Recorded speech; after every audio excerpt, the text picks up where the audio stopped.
সৰ্বস্তৰৰ মহিলা শক্তি আজি ৰাজপথলৈ ওলাই আহিছে আৰু সকলোৱে নিজৰ অধিকাৰৰ হকে আৰু আসন সংৰক্ষণৰ জৰিয়তে মহিলাৰ যি ৰাজনৈতিক ক্ষেত্ৰখনত ব্যাপক অংশীদাৰিত্ব তাক সুনিশ্চিত কৰাৰ বাবে তেওঁলোকে আজি একেবাৰে স্বতঃস্ফূৰ্তভাৱে আজি এই খানাপাৰা ফিল্ডত আহি উপস্থিত হৈছে। ইয়াৰ পিছত হয়তো আই মাতৃসকলৰ লগত আমিও সংগ দিম, কাৰণ কিয় ভাৰতীয় জনতা পাৰ্টীয়ে মনে প্ৰাণে বিচাৰে যিমান সোনকালে হওক 33% মহিলাৰ সংৰক্ষণ ভাৰতৰ ৰাজনৈতিক ক্ষেত্ৰখনত নৰেন্দ্ৰ মোদী ডাঙৰীয়াৰ নেতৃত্বত আমি কৰিবলৈ সক্ষম হ'ম।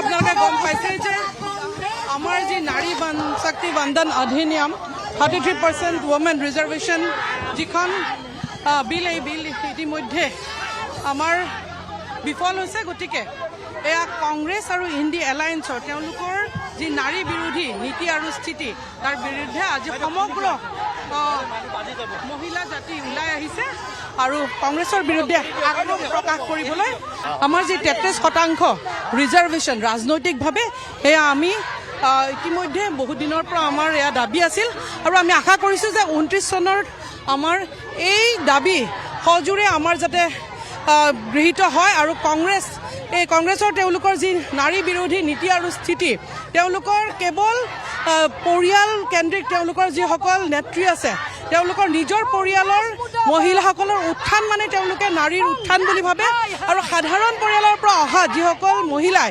ৰাজনৈতিকভাৱে তেওঁলোক কাম কৰিব বিচাৰে, তেওঁলোক ৰাষ্ট্ৰ নিৰ্মাণৰ বাবে কাম কৰিব বিচাৰে, সেই মহিলাসকলক কেৱল ভোট বেংক হিচাপে ব্যৱহাৰ কৰাৰ বাবে তেওঁলোকে যি ধৰণৰ তেওঁলোকৰ পন্থা তেওঁলোকে লৈছে, মহিলাসকলক কেতিয়াও তেওঁলোকে ডিচিশ্যন মেকাৰ হ'বলৈ নিদিয়াৰ তেওঁলোকৰ যি পন্থা তাক প্ৰতিগৰাকী মহিলাই বুজি উঠিছে। গতিকে আজি কংগ্ৰেছৰ বিৰোধিতাৰে আজি সমগ্ৰ নাৰী জাতি জাগ্ৰত হৈছে আৰু ওলাই আহিছে। গতিকে কংগ্ৰেছৰ এই যি নাৰী বিৰোধী তেওঁলোকৰ কুৎসিত তেওঁলোকৰ মানসিকতা, তেওঁলোকৰ মুখা, সেই মুখা খুলি দিব লাগিব আৰু তেওঁলোকৰ এই কুৎসিত মানসিকতা মহিলাসকলৰ মাজত সকলো ৰাইজৰ মাজত এতিয়া প্ৰতিস্ফুট হৈছে।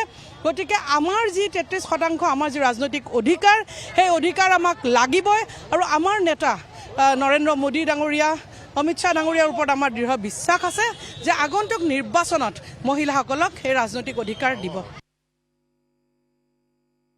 আপোনালোকে দেখিছে যে আজি ভাৰতবৰ্ষত জনসংখ্যা বৃদ্ধি হৈছে। কামটো প্ৰধানমন্ত্ৰী নৰেন্দ্ৰ মোদী ডাঙৰীয়াই অতি সুন্দৰভাৱে আচলতে এই কামখিনি এইকাৰণে কৰিলে যিহেতু আমাৰ ডিলিমিটেশ্যন পৰ্যায়ত হৈ গ'ল, ডিলিমিটেশ্যনটো ৰাজ্যবিলাকত হৈ গৈছে, অসমতো হৈ গ'ল ডিলিমিটেশ্যন। তাৰপিছত লগতে জনসংখ্যা বৃদ্ধি যিটো আমাৰ SIR স্পেচিয়েল ইনচেণ্টিভ ডিভিজন বা অসমত SR হ'ল, এই গোটেইখিনি কাম সম্পূৰ্ণ হৈছে। যিটো কণ্ডিশ্যন আছিলে 2023 যেতিয়া বিলখন তেওঁলোকে উত্থাপন কৰিছিলে সেইখিনি সময়ত সকলোৱে তাক সমৰ্থন জনাইছিলে আৰু এই দুটা তাত কণ্ডিশ্যন আছিলে। এতিয়া সেই দুটা কণ্ডিশ্যনটো ফুলফিল হৈছে। এতিয়া তেওঁলোকে না কৰাৰ কাৰণ কি?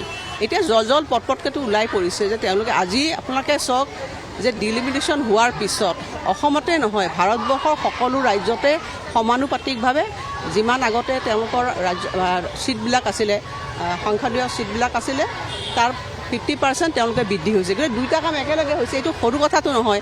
77 ইয়াৰ্ছ স্বাধীনতাৰ 77 বছৰৰ পিছত সাংসদত ছিট বাঢ়িব লাগে, মহিলা ৰিজাৰ্ভেশ্যন আৰক্ষণ হ'ব লাগে, এইটো দাবী উত্থাপন হৈ আছিল। এতিয়া এই গল্ডেন চান্সটো লোৱাৰহে কথা।